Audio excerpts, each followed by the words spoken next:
Hey there guys, I'm SonicGhost and welcome to a bonus episode of Let's Play Rayman 2 The Great Escape.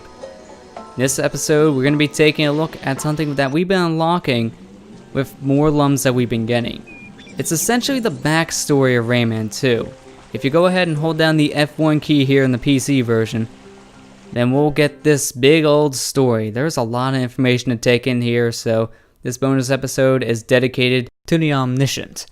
There is a lot of backstory in here, and honestly, this is where you can get the most story out of Rayman 2. We already got a lot of it playing the game, but this is where you get a majority of the story. Yellow lums are the 1,000 fragments of the heart of the world, broken by the pirates. They contain universal knowledge. The more you gather, the more you will learn. You can access the secrets of the world by pressing F1. First, you must know that the universe is made of energy. Everything that moves around you, everything that lives and thinks, is given life by the tiny magical lights, which we call lums. There are 4 types of lums. The most important ones are the yellow lums. There are 1,000 of them.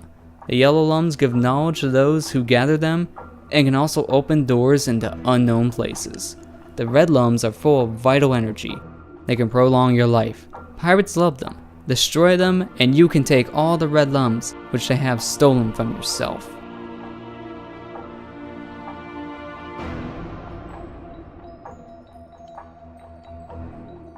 Purple lums assure the cohesion of the world. Without them, nothing would be solid or visible. With your magic fists, you can jump through the air and grab them, one after another.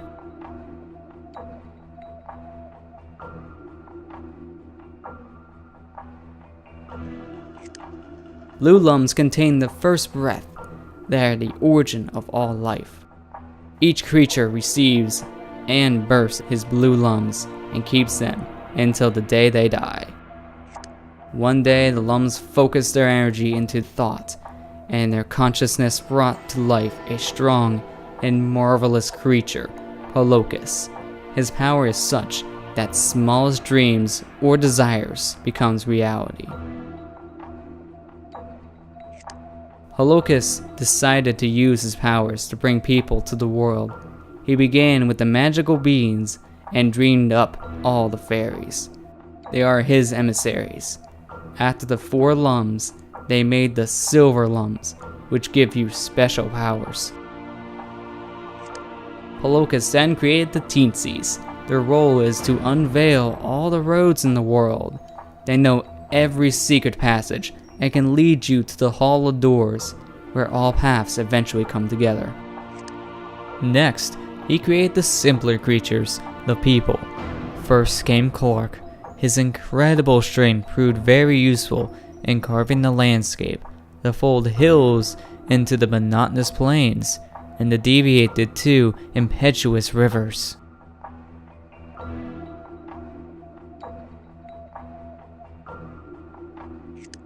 After came the adorable Glowbox and his family. Aren't they cute? The wise sages don't know what Polocus had in mind when creating them, but he truly used his sense of humor for inspiration.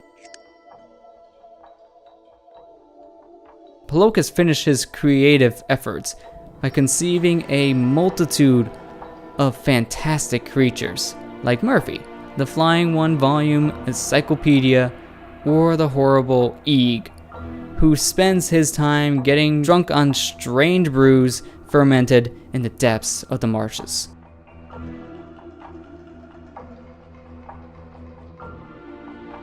Unfortunately, Polocus couldn't control all of his creations.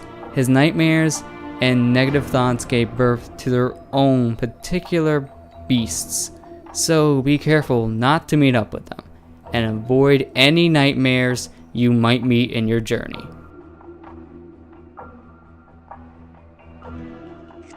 After having created all the creatures who live in this world, a harder task remained, creating time. So Polocus went to the place where all the gods of all the worlds meet, and together they set about dreaming up the future.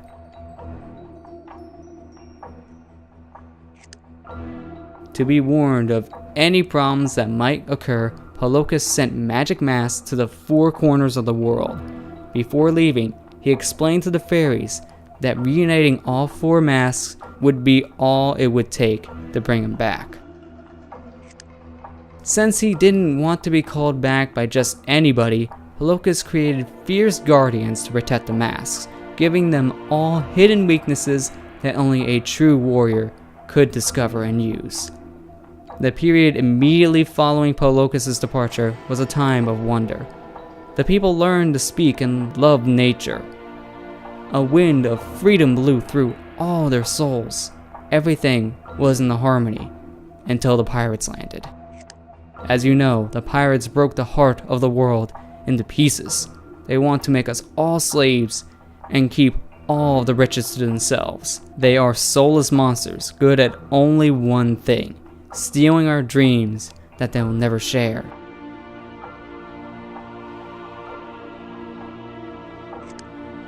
You must wake Palokas. Only he can help you defeat the pirates. So, unite the 4 masks as quickly as you can. Otherwise, the world as we know it will be forever doomed to bathe in pain and suffering. You will have to become very wise in your own way. The time has come to reveal you as my mystery for which no sage can find answer. This mystery is you. No one knows from whence you came, nor where your parents were. Of all the inhabitants here, you are the only one whom Palokas did not dream. You are the only one to receive powers from the fairies. Some see you as the chosen one of all the gods. Who knows? And that is basically the story of Rayman 2 right there. There's a lot of information to take in, and that is why I figured I would just dedicate an entire bonus episode to this. You get these stories with the more lums that you collect, so that is why I decided to leave all that to the very end, because like I said, there's a lot of information to take in. And at the end of the day, I don't want to be here reading for like a solid 5 minutes per episode just because of how much story is here. So like I said, it's very fitting in the end, and we got a big backstory. Rayman here is the only creature in this world that was not dreamt up by Palokas. Everyone else was, even the pirates. But Rayman, not so much. No one knows where Rayman came from, no one knows where his parents are or anything like that. Rayman just kinda showed up. And he was the only one who can reawaken Palokas. He is the chosen one, as we saw throughout our adventure. Rayman was the only one who could have saved this world from the evil Razorbeard and his cruel staff of pirates. He was the only one to find the 4 masks, reawaken Palokas, and collect the 1,000 lums to bring back the heart of the world. Rayman is the chosen hero of this world. And we proved that by beating Razorbeard. So we don't really have too much else to do now but to look at one more thing related to Rayman 2. There are so many different versions of Rayman 2 that I'm not going to be able to cover all of them. But there is one version in particular I do want to take a look at, which is what we'll be doing in the next bonus episode. So with that all said, I hope everyone enjoyed this big old reading of story, and I'll see you guys next time.